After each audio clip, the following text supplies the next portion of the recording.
Alright, here's the top 3 biggest icks in girls. Like, ick, ick ពាក្យមួយនេះមានថ្នាក់ពាក្យជានាម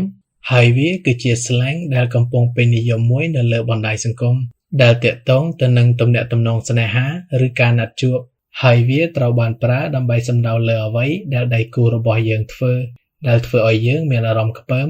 ច្រេញអស់ចិត្តស្រឡាញ់ឬលែងមានអារម្មណ៍ចង់ធ្វើអ្វីមួយបែបស្នេហាឬបែបផ្លូវភេទជាមួយគេឧទាហរណ៍ He gives me the ick. He follows all the cute girls on Instagram. He gives me the ick.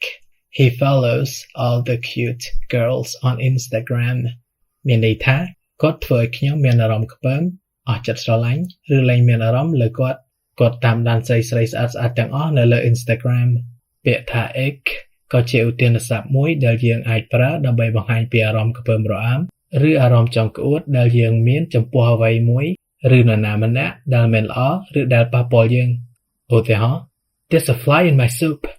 Ick. There's a fly in my soup. Ick. មានន័យថាមានរុយមួយនៅក្នុងសម្លរបស់ខ្ញុំ Yeah. ឬក៏គួរឲ្យខ្ពើម